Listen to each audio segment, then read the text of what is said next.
दोस्तों, world war to इंसानों की तारीख में सबसे खतरनाक जंग रही है। कितने बड़े बड़े शहर इस जंग की वजह से तबाह हो गए। London, Tokyo, Hamburg, Berlin. आप लोगों ने तो बहुत छोटे मोटे किस्से सुने होंगे वर्ल्ड वॉर टू के बारे में, लेकिन आज मैं पूरी कहानी बताऊंगा वर्ल्ड वॉर टू की कि इसमें क्या हुआ, क्यों हुआ और इसका नतीजा क्या निकला। आए जाने पूरी कहानी वर्ल्ड वॉर टू की। Ob du glaubst, dass ich fleißig gewesen bin, dass ich gearbeitet habe. It is difficult to track down one single event that sparked the conflict, for ultimately it was a series of events that conspired together to eventually light the flame of war. The world's most hated treaty, the Treaty of Versailles, thus starting World War II in 1939. The whole world is. दोस्तों, हम अपनी कहानी की शुरुआत करते हैं 1919 से, जिस वक्त वर्ल्ड वॉर वन ख़त्म हो गई थी और उस वक्त एक ट्रीटी साइन कर दी गई थी जिसका नाम है द ट्रीटी ऑफ वर्साइलेस। उस ट्रीटी में एक आर्टिकल है 231 जिसमें लिखा गया था कि जितना भी इस जंग का जिम्मेदार है सिर्फ जर्मनी है। मीन्स जितने भी कंट्री आपस में लड़े हैं ये सिर्फ जर्मनी की वजह से लड़े हैं। इस वार को, इस जंग को हम वॉर ऑफ गिल्ड भी कह सकते हैं, क्योंकि जितना भी नुकसान हुआ उसको सिर्फ ठहराया गया जिम्मेदार सिर्फ जर्मनी को। असल में ये फ्रांस और ब्रिटेन चाहते थे कि हमारा जितना भी वर्ल्ड वॉर वन में नुकसान हुआ है हम ये जर्मनी से अदा करें। जर्मनी को उस ट्रीटी में 33 बिलियन का जुर्माना रख दिया गया, जो आज के ज़माने में $270 बिलियन बनते हैं। जो इतना बड़ा नुकसान हुआ जर्मनी को, यानी इसकी लास्ट पेमेंट जर्मनी ने 2010 में की। मीन इसको पे करने में 100 साल गुजर गए। मीन्स इतना बड़ा नुकसान जर्मनी को अदा करना पड़ा कि उसने लास्ट पेमेंट 2010 में की। मीन्स बहुत बड़ा नुकसान थे जर्मनी के लिए। जर्मनी ने फर्स्ट पेमेंट 1921 को की थी, जिसके बाद जर्मनी में हाइपर इन्फ्लेमेशन सामने आई। दोस्तों, उस वक्त जो जर्मनी की करेंसी थी जर्मन मार्क्स थी, वो इतनी तेजी से डिवेल्यू हो गई कि वो 1922 में बर्लिन में एक ब्रेड की कीमत थी 160 मार्क्स, और अगले ही साल 1923 में वही ब्रेड $200 बिलियन मार्क्स का बिकने लगा। आप खुद सोचिए कि कितनी तेजी से ये डिवेल्यू हो गई और अनएम्प्लॉयमेंट इतनी ज़्यादा बढ़ गई कि लोग बहुत परेशान लगे, कुछ लोग बेघर होने लगे, लोग भूख से सोने लगे, भूख से मरने लगे थे। लेकिन यहाँ पर एंट्री हुई अडोल्फ हिटलर की, क्योंकि लोग पहले से मजबूर थे, अनएम्प्लॉय थे, और हिटलर इतना चालाक था जो लोगों को बेवकूफ़ बनाना बड़ी आसानी से जानता था, क्योंकि लोग पहले ही से बड़े परेशान थे और बस ये इतना चालाक और इतना अच्छी स्पीचेस करता था कि लोगों को अजीब तरीके से भड़का देता था और अपनी तरफ खींच लेता था। 1923 में इसने जर्मनी की जो सरकार थी इसको ओवरटेक करना चाहा, लेकिन ये फेल हो गया। लेकिन इसकी फेल होने की वजह से ये और फेमस हो गया और लोगों में, इनके दिल में और जगह बन गई और लोग और इनकी तरफ ज़्यादा होने लगे। और इसका इसने भरपूर फ़ायदा उठाया, क्योंकि लोग पहले से मजबूर थे। उन्होंने कहा कि जितनी भी हमारी जर्मनी की बेइज्जती हो रही है और ये जो परेशानी हो रही है ये सारी दो चीज़ों की वजह से हो रही है। एक तो जीव्स और दूसरे सोशलिस्ट जो हमारे अंदर रह रहे हैं, ये सारा जो नुकसान हो रहा है ये इन दोनों की वजह से हो रहे हैं। मीन इन दोनों को हम हटाएंगे तभी हमारी कंट्रीज जो हैं आगे बढ़ेगी। 10 सालों में हिटलर ने इतने स्पीचेस किए, प्रोपेगेंडे किए, मीडिया के ज़रिए ऐसे ऐसे स्पीचेस किए जिसके ज़रिए से उसने जो अवाम है अपनी तरफ खींच लिया। और 1929 में इतनी ग्रेट डिप्रेशन देखने को मिली कि लोग बड़े परेशान और अजीब व गरीब हालात में थे। 1923 को 6 मिलियन लोग अनएम्प्लॉय हो गए और इकॉनमी तेज़ी से गिरने लगी और एम्प्लॉयमेंट इतनी तेज़ी से बढ़ने लगी कि लोगों पे घर हो गए, लोग घर से निकल गए और बहुत से लोग भूख में से सोने लगे और भूख से मरने लगे। बच्चे बगैर स्कूल, बगैर कपड़ों की, मीन्स बड़ा अजीब किस्म का डिप्रेशन था उस वक्त। और हिटलर ने इस चीज़ का फ़ायदा उठाया और अपने आप को इतना फेमस कराया और लोगों के दिल में इतनी जगह बनाई कि उनको अपना एक किस्म का लीडर मानने लगे लोग उसी वक्त से। 1933 को हिटलर अपने आप को जर्मनी का डिक्टेटर मान लेता है और पूरी जर्मनी को अपने अंडर कर लेता है। और फिर वो निकलने पड़ता है एक नई जर्मनी को बनाने में। वो ऐसी जर्मनी बनाना चाहता है जिसमें सिर्फ आर्यन रेस के लोग रहते हो और ज्यूज और बाकी स्लाविक लोग जो हैं उनकी यहाँ पर कोई जगह नहीं है, क्योंकि वो ऐसी कंट्री बनाना चाहते हैं जिसमें सिर्फ एक जैसे लोग हो, आर्यन रेस के लोग हो, इसके अलावा और कोई नहीं हो। और लोगों में ज्यूज और स्लाविक लोगों के खिलाफ नफरत बढ़ाने के लिए वो एक झूठी थ्योरी बनाता है जिसका नाम जूडियो पॉलिशियंस होता है। इसके में क्या लिखा होता है कि जितने भी ज्यूज और स्लाविक लोग हैं ये हमारी कंट्री के लिए नुकसानदेह हैं, इसलिए इनको यहाँ से जिस तरह से भी हो इनको बाइकाट किया जाए, इनको यहाँ से निकाला जाए। क्योंकि ज्यूज लोगों ने पहले एक ऐसी झूठी थ्योरी बनाई थी जिसकी वजह से रशियन रिवॉल्यूशन 1917 को हुई थी। इस वजह से इन्होंने हिटलर ने काम किया कि एक ऐसी थ्योरी बनाई जिसमें ये लिखा गया है कि जितने भी ज्यूज और स्लाविक लोग हैं ये हमारी कंट्री के लिए नुकसानदेह हैं। दोस्तों 1935 को लोगों को पता चल जाता है कि जर्मनी के पास अपनी एयरफोर्स है। आप लोग कहोगे कि कौन सी बड़ी बात है, हर कंट्री के पास अपनी एयरफोर्स और नेवी और फौज होती है, लेकिन उस थ्योरी में लिखा गया था कि जर्मनी अपने पास कोई भी किस्म की मिलिट्री नहीं रख सकता, और बेशक एयरफोर्स की हो, नेवी की हो या ग्राउंड की हो, कोई भी वो फोर्स नहीं रख सकता। लेकिन यहाँ पर हिटलर ने उस थ्योरी को वायलेट किया, इग्नोर किया और अपनी एक एयरफोर्स बनाई जिसकी जो जर्मनी की एयरफोर्स थी। लेकिन बाकी कंट्रीज को भी ये अंदाज़ा हो गया था कि यार ये इतनी पैसे पहले से हम ले रहे हैं जर्मनी से, और इसके बावजूद हमने ये के ऊपर पाबंदी लगाई है कि वो कोई मिलिट्री नहीं रख सकता। पहले से उनकी पैसे पे की वजह से कंट्री कितनी डाउन हो गई है और ऊपर से मिलिट्री भी नहीं है, ये बड़ी गलत बात है। तो दोस्तों जून 1935 को एंग्लो जर्मनी एक नेवल एग्रीमेंट हुआ जिसमें लिखा गया कि हिटलर अपने पास नेवी रख सकते हैं, मींस जर्मनी अपनी एक नेवी बना सकते हैं जो इस्तेमाल कर सकते हैं सिर्फ अपनी कंट्री के लिए और जर्मनी के लिए। दोस्तों फ्रांस ने जब ये देखा कि जर्मनी अपनी नेवी और फौजें तैयार कर रही है तो पहले से ही एक्टिव हो गया।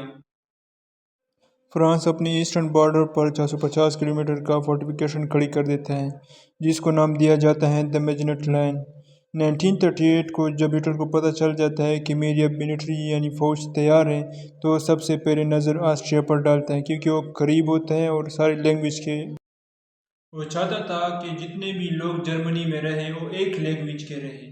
और ये जितने भी कंट्रियों पर कब्जा करना चाह रहा था वो सिर्फ इसलिए नहीं करना चाह रहा था कि इनको सिर्फ ताकत मिले और उनको कोई ताकत रहे, बल्कि ये इसके लिए भी करना चाहता था कि जितनी भी कंट्री पर वो कब्जा करे उनकी वसाइल उनकी पे को इस्तेमाल करे अपने आप की कंट्री को आगे बढ़ाने के लिए। हिटलर अपने लोगों को सुपीरियर मानता है और वो उनको लेबर स्पेस देना चाहता था, मीन लिविंग स्पेस देना चाहता था कि वो आज़ादी से रहे और खुश रहे। हिटलर फेब 1938 को कार्लसशिंग से मिलता है और एक ज़बरदस्ती एग्रीमेंट साइन करवाता है। और साइन एग्रीमेंट में क्या करता है कि वो प्रो नाजी लोगों को ऑस्ट्रियन सरकार का हिस्सा बनाता है और अपने मनपसंद के लोगों को वहाँ के सरकार में डाल देता है और ऑस्ट्रियन सरकार को इन्फिल्ट्रेट कर देता है और अपने लोगों को डाल देता है, जिस तरह डॉक्टर हांस को डाला था ताकि वो अपने जैसे लोगों को जो जेल में थे उनको आज़ाद करवाए। दोस्तों ऑस्ट्रियन सरकार के बड़े लोग कहते हैं अगर हम वाकई में इन दंगे फसाद को ख़त्म कर सकते हैं तो हम इसको एक तरीके से ख़त्म कर सकते हैं। हम इन लोगों के से वोटिंग कराते हैं कि जो ऑस्ट्रिया है एक अलग आज़ाद मुल्क रहे या जर्मनी के साथ मिलकर एक नई कंट्री बनाए। और जिस तरह इस बात को हिटलर को पता चलता है कि ऑस्ट्रिया में वोटिंग होने वाली है, वो क्या करते हैं कि अपनी सारी फौजें ऑस्ट्रिया में घुसा देती है और ऑस्ट्रिया के हर एक शहर में जर्मनी की फौजें घूम रही होती हैं। लेकिन ऑस्ट्रिया जो चांसलर होता है उनको जब पता चलता है कि यार जर्मनी की जो फौजें हैं वो हमारी कंट्री के अंदर घुस गई है और वो नहीं चाहता कि कोई दंगा या खून खराबी या खून फसाद हो, इस वजह से वो रिजाइन कर देता है। और हिटलर क्या करता है कि इस चीज़ का फ़ायदा उठा के एक प्रोपेगेंडा बनाता है और एक अजीब व गरीब से अफवाहें फैलाना शुरू कर देता है। वो कहता है कि ऑस्ट्रिया में दंगे और फसाद हो रहे हैं और राइट्स की वायलेशन हो रही है और इसलिए इस वजह से ऑस्ट्रियन सरकार ने हमें बुलाया है अपनी हिफाजत के लिए। दोस्तों क्या होता है कि ऑस्ट्रियन जो पार्लियामेंट होता है वो डिज़ाल्व हो जाता है और जो सरकार होती है वो मतलब ख़त्म हो जाती है, वहाँ पर ऑस्ट्रियन सरकार ख़त्म हो जाती है और ऑस्ट्रिया जो है वो एक आज़ाद कंट्री नहीं रहती। ये कंट्री क्या हो जाती है, हिटलर के अंडर चली जाती है वो आराम से। किस वजह से इतनी आसानी से हिटलर इस चीज़ को अपने अंडर कर लेता है? दरअसल बात ये है कि वहाँ पर पहले से हिटलर के काफ़ी बड़े लोग मौजूद थे जो इस चीज़ के पीछे लगे हुए थे, और प्रोपेगेंडा के वही इसका हिस्सा था, और बड़े हिस्से में इसकी वजह से, इनकी हिस्से की वजह से ये सारा जो है आसानी से ये मामला हल हो गया, और ये सारे जो ये ऑस्ट्रिया है वो हिटलर के अंडर चली जाती है। दोस्तों, ऑस्ट्रिया पर कब्जा करने के बाद उसकी नज़र पड़ जाती है चेकोस्लोवाकिया पर। वहाँ पर एक बॉर्डर होता है जिसको हम सुडनलैंड कहते हैं।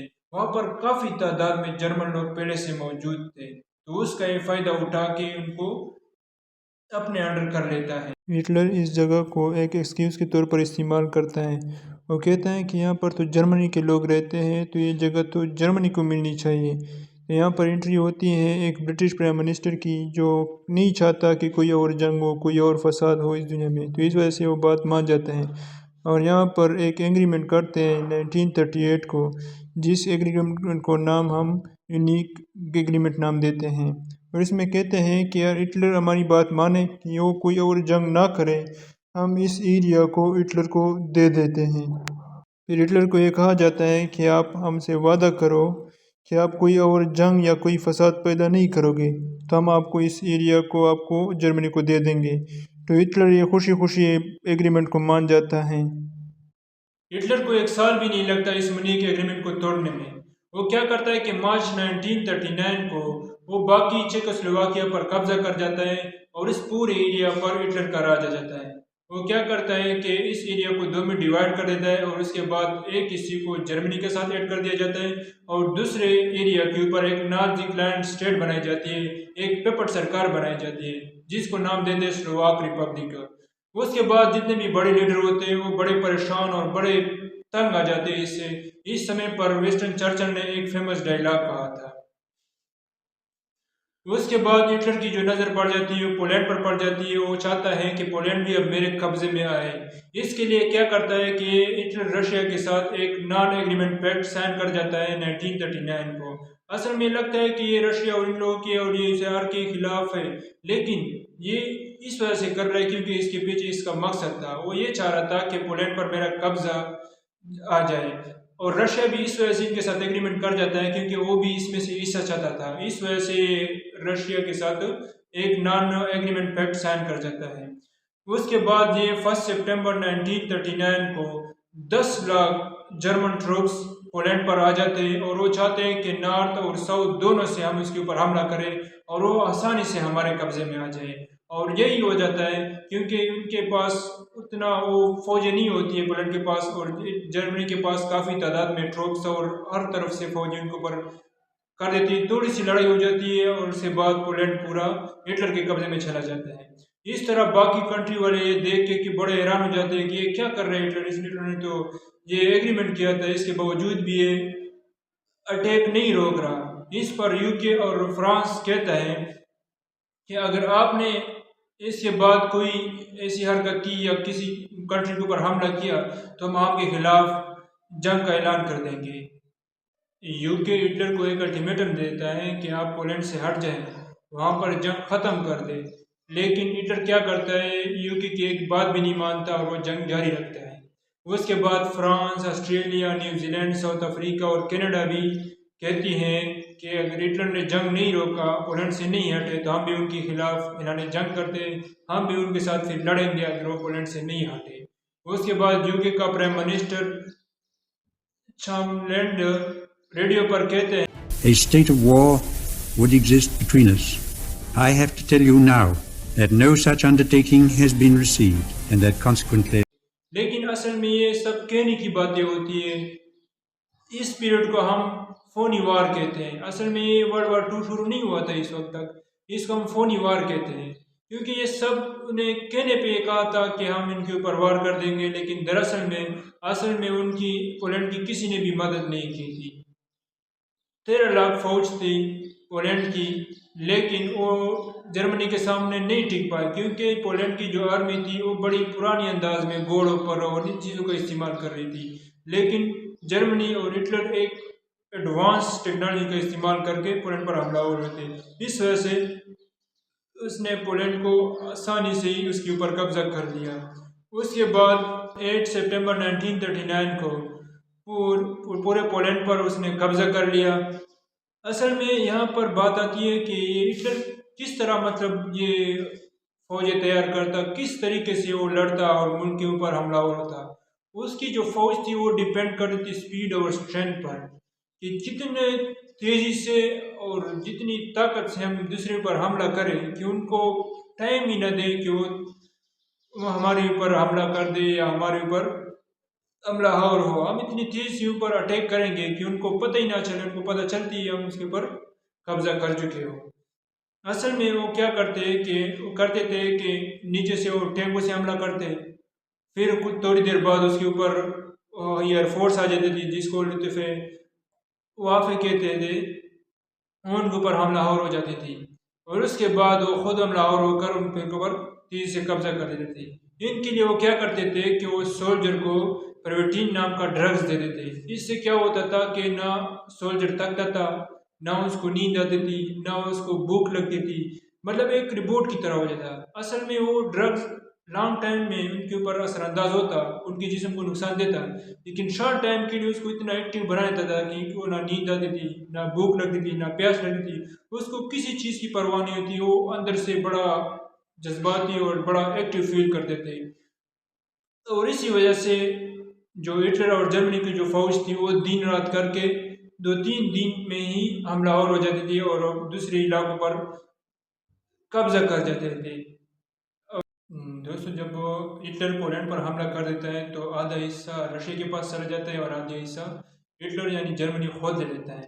उसके बाद रशिया स्टालिन सोचता है कि अभी हिटलर जो है वो फाइनलैंड पर हमला करेगा। इट मीन्स कि वो मेरे घर के करीब आ जाएगा। वो लेनिनग्राड में रहता था, स्टालिन लेनिनग्राड में रहता था और वो फाइनलैंड से 50 किलोमीटर के फासले पर था। इसलिए स्टालिन सोचता है कि अभी जो है हिटलर फाइनलैंड पर हमला करेगा, अगर उसने फाइनलैंड पर हमला कर दिया तो मेरे घर के करीब आ जाएगा। इसी वजह से नवंबर 1939 को ये क्या कर देता है, जो है फाइनलैंड पर हमला कर देता है ताकि मैं पहले ही हिटलर से इस चीज़ पर कब्जा करूँ और वो मेरे करीब ना आ सके। और ये लड़ाई फिर चलती रही 2-3 महीने तक, लेकिन रशिया पूरे फाइनलैंड पर हमला यानी कब्जा नहीं कर देता। उसके बाद मार्च 1940 को एक एग्रीमेंट साइन कर दी जाती है जिसको मास्को पीस ट्रीटी कहा जाता है। उसमें क्या कहते हैं कि फाइनलैंड 11% अपने जो एरिया है वो रशिया को दे देता है। लेकिन असल में हिटलर की क्या सोच थी, मतलब हिटलर क्या चाहता है, हिटलर ये नहीं चाहता था कि मैं फाइनलैंड पर हमला करूं। हिटलर असल में नॉर्वे और डेनमार्क पर हमला करना चाहता था। वो ये स्ट्रेटजी बना रहा था, एक सोच बना रहा था कि मैं नॉर्वे और डेनमार्क पर किस तरह कब्जा करूं। वो अप्रैल 1940 को एक प्लान तैयार कर देता है कि मैं किस तरह नॉर्वे और डेनमार्क पर हमला और हो जाऊं। और उसके बाद वो अप्रैल 1940 को उसके ऊपर हमलावर हो जाता है अपने स्ट्रेटजी के जरिए। मीन उसकी स्ट्रेटजी क्या थी कि पहले टैंकों से और जहाज से और फिर उसके बाद खुद हमलावर हो जाना। इसी तरीके से वो क्या कर देता है, उसके ऊपर हमला कर देता है, नॉर्वे और डेनमार्क के ऊपर हमला कर देता है और वो आसानी से नॉर्वे और डेनमार्क पर हमलावर हो जाता है। और जो नॉर्वे और डेनमार्क की सरकार थी वो भाग जाती है लंदन में और वहाँ पर एक पेपर यानी गवर्नमेंट इन एग्जाइल बनाई जाती है। एक इकट्ठी किस्म की मतलब एक गवर्नमेंट बनाई जाती है, वहाँ पर वो राज करते हैं। नॉर्वे में हिटलर एक अपनी प्रो नाजी सरकार खड़ी कर देता है और वहाँ पर उनके ज़रिए से फिर नॉर्वे पर राज करता है। और ब्रिटिश की जो सरकार है चैम्बरलेन, वो अपनी हार को स्वीकार कर देता है और अपनी हार को मान जाता है और वो कहता है कि मैं नहीं बचा पाया, जितने इलाकों पर हिटलर ने कब्जा किया मैं उनके खिलाफ नहीं लड़ पाया। और इसी वजह से 10 मई 1940 को वो अपनी सीट से मतलब प्राइम मिनिस्टर की सीट से वो इस्तीफ़ा दे देता है और वो कहता है, स्पीच करते हुए उसमें कहता है कि मैं नाकाम हो गया, नाकामयाब हो गया इस चीज़ के पीछे कि मैं नहीं बचा पाया हिटलर से इन इलाकों को। और इसके बाद ये ओहदा विंस्टन चर्चिल को मिलता है और वो प्राइम मिनिस्टर वहाँ का बन जाता है और इस इलाकों को कंट्रोल करता है, ब्रिटिश राज को कंट्रोल करता है। और उसी दिन 10 मई को हिटलर क्या करता है, वो जंग का ऐलान कर देता है फ्रांस, बेल्जियम, नीदरलैंड और लग्जमबर्ग के इलाकों पर। वो उनके ऊपर हमलावर हो जाता है 10 मई को। फ्रांस को पहले से ही पता था कि हिटलर हमारे पर भी एक दिन हमला करेगा, इसलिए वो पहले से उसने वो मेजनेट लाइन बनाई थी, मतलब वो अपने एरिया के इर्द गिर्द उसने दीवार बनाई थी ताकि अगर वो हमला करे तो उसको आसानी से वो हमला हम पर ना कर सके। उसके बाद जो बेल्जियम और लग्जमबर्ग थे वहाँ पर एलाइड फोर्स खड़ी थी और फ्रांस के बॉर्डर पर अपने फ्रेंच ट्रूप्स खड़े थे अपने मुल्क को बचाने और हिटलर से लड़ने के लिए। लेकिन हिटलर अपनी स्ट्रेटजी का इस्तेमाल करता है, वो 10,000 से ज़्यादा फाइटर बम्बर तैयार कर देता है और ज़मीन पर 30 लाख से ज़्यादा फौज तैयार कर देता है, जिस जंग को नाम बोलते हैं द बैटल ऑफ फ्रांस।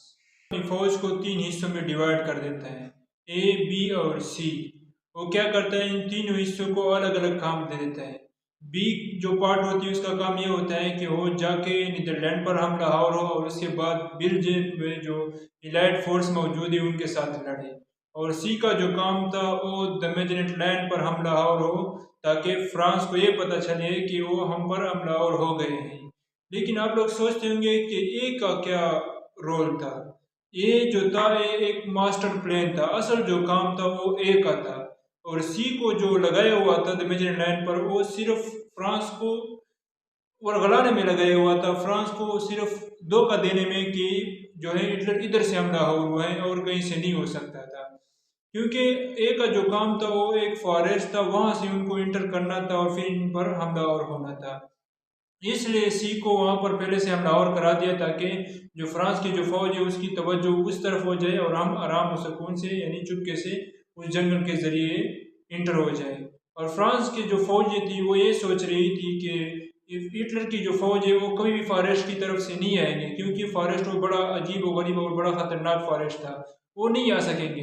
लेकिन फ्रांस की फौज को ये सोच भी नहीं थी कि वो उधर से इंटर करके और हम पर हमला हो होंगे। और ए ने क्या कर दिया, सी उधर मसरूफ़ रही, उनको फ्रांस वाले फौजों को उधर मसरूफ़ करके रखा था और ये चुपके से गई पीछे से और वहाँ पर पहुँच गई जहाँ पर बेल्जियम वो दूसरी जो बी वहाँ पर लड़ रही थी बेल्जियम एलाइड फोर्स से, उनके पीछे आकर खड़ी हो गई। वहाँ पर जो एलाइड फोर्स थी बेल्जियम पर वो सोच के हैरान हो जाती है कि इतनी बड़ी फौज पीछे से कहाँ आ गई। वो वहाँ पर फंस जाते हैं और वहाँ से भागने की सोचते हैं। तीनों तरफ से जो हिटलर के फोर्स थे वो उनको घेर लेता है और उनके पास सिर्फ एक रास्ता बचता था, वो पानी का। उनके ज़रिए से वो निकल सकते थे, उसके अलावा उनके पास कोई रास्ता नहीं था। इस तरफ से हिटलर की फौजें वहाँ पर करीब आ रही थी और दूसरी तरफ वो पानी में फंसे, मतलब उनके ज़रिए से निकल सकते थे। इस नाम पर एक मूवी है जिसका नाम है डंकर मूवी। विंस्टन चर्चिल क्या करता है कि उनके एक प्लेन बयान बनाता है कि हम किस तरीके से ऑपरेशन डायनामो उसको कहते हैं, किस तरीके से हम इस चीज़ को यानी इन लोगों को निकालें, क्योंकि तीनों तरफ से उनको घेरा हुआ था और वहाँ पर 4 लाख फौज एलाइड फोर्सेस की फंसी हुई थी। एलाइड फोर्स का मतलब ये है कि जो हिटलर के खिलाफ लड़ते हैं उसको एलाइड फोर्स कहते हैं। मतलब ये फ्रांस और ब्रिटेन दोनों की फोर्सेस थी, दोनों की फौजें थी और उनके साथ लड़ रहे थे हिटलर के साथ। वहाँ पर फंस जाते हैं और उनके लिए विंस्टन चर्चिल एक ऑपरेशन डायनामो ऑपरेट करता है, उसके ज़रिए से मतलब वो लोगों को यानी फ़ौजों को वहाँ से निकालना चाह रहा था। उसमें क्या था कि एक तो जो ब्रिटेन की जहाज़ है एयरफोर्स है वो उन पर हमलावर हो, हिटलर की फ़ोर्स पर, जर्मनी की फ़ोर्स पर हमलावर हो ताकि हमें थोड़ा सा टाइम मिले कि हम इधर से निकल जाए। और दूसरी तरफ वो नेवी के ज़रिए से जो वहाँ पर फिश मतलब जो आम से लोग जो मछेरे होते वो आए और हमें यहाँ से निकाले। इसके तरीके से हम यहाँ से निकल सकते हैं। इसके अलावा उनके पास कोई चारा नहीं, क्योंकि वहाँ पर उनकी फौजें नज़दीक आ गई थी और उनके ऊपर फायरिंग करना स्टार्ट कर दी गई थी। और तीसरी पार्ट ये थी कि वो आपस में लोगों को बचाए और आपस में वहाँ पर हेल्प करे एक दूसरे के, ना कि वो खुद ही उधर से भागे और दूसरे को वहाँ पर छोड़ जाए, क्योंकि इसी तरीके से वो निकल सकते थे। इसके अलावा उनके पास कोई चारा नहीं था।